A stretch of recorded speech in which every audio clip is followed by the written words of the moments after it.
Gracias, presidente y colegas. Ya el colega propinante habló de la Constitución, artículo 41, el derecho al acceso documental, artículo 35, establece muy claramente que nadie puede ser privado de sus documentos de identidad. Hay una cuestión también de proporcionalidad y razonabilidad, artículos 137 y 138 no. Las restricciones no tienen que ser razonables, las restricciones al principio de la libertad, al derecho que tenemos, a los derechos que tenemos de circular libremente, o sea, no, por una cuestión fiscal no se le puede restringir a una persona del derecho a ausentarse del país y volver del país. De hecho, eso está claramente establecido en el artículo 41. Y hay jurisprudencia, además de la normativa nacional, hay jurisprudencia internacional, el Tribunal Europeo de Derechos Humanos, la Corte Interamericana de Derechos Humanos, la, el Comité de Derechos Humanos de Naciones Unidas, no voy a leer, pero en todos los casos siempre medidas como estas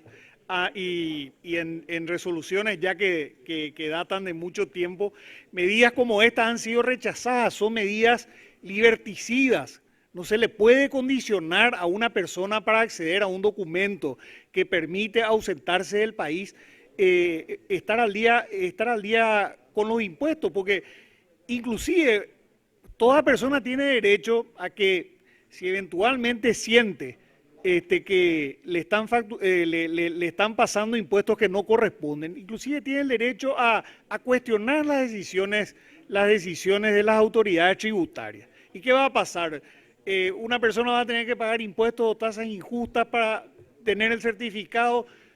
porque necesita viajar. Estas normas son odiosas, aparte de eso son liberticidas y creo realmente que se abusa del pueblo paraguayo, se abusa de la ciudadanía cuando se pretenden mantener este tipo de disposiciones. Está claro que esta norma no se ajusta a la Constitución, está claro en la experiencia nacional y en la experiencia tanto en nuestra Constitución como en copiosa jurisprudencia de tribunales internacionales, algunos de ellos de los cuales Paraguay forma parte, que este tipo de medidas no condicen con el derecho a la libertad de las personas, con el derecho de las personas a acceder a sus documentos, a transitar libremente. Y realmente yo diría, y mientras estamos estableciendo este tipo de restricciones, a sectores de la población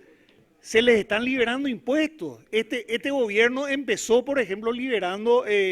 tasas, derogando tasas que tuvieron un impacto en el presupuesto de Relaciones Exteriores y era para favorecer a un sector económico. Y no voy a entrar a valorar si fue correcto o no fue correcto favorecer a ese sector, pero lo cierto es que terminamos cerrando embajadas. Y ahora creo que ahora entró y hay moción de preferencia, vamos a establecer exenciones tributarias para determinados artículos deportivos y a lo mejor son correctas esas exenciones tributarias, pero ¿por qué le vamos a estar castigando a un sector de la población?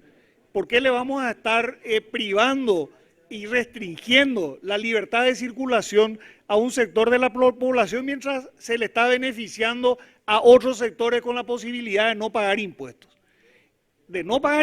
Acá estamos hablando nada más de personas que no están al día con sus impuestos y a las cuales se les puede demandar, a las cuales se les puede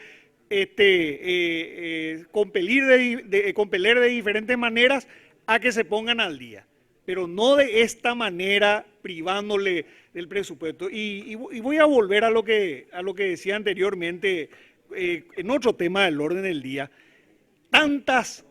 carencias hay en nuestro país, tantas carencias y en materia, en las cuestiones más básicas, desde desde el tiempo y la humillación el tiempo que pierden y la humillación que sufren las personas que transitan en el interior del país,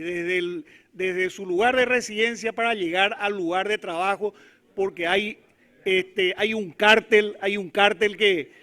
se hizo cargo del servicio público de transporte y que día a día humilla con reguladas y con mal servicio al pueblo paraguayo. Tantas carencias tenemos que encima, tan en falta estamos con el pueblo paraguayo que encima le imponemos este tipo de medidas restrictivas para una cuestión básica, el derecho de una persona a circular, tanto dentro como fuera del país. Presidente, esta es una norma odiosa que el Parlamento ha resuelto por una ley derogar y lastimosamente el Poder Ejecutivo, que tiene una política económica y tributaria también errática y que favorece a unos pocos, en este momento está vetando sin ningún fundamento de orden constitucional y sin ninguna explicación que no sea ayudar a que se recaude más cuando existen otras formas de recaudar mejor, que de hecho se pasan diciendo que están recaudando mucho más. Así que con estas palabras, presidente, también mi voto por el rechazo al veto.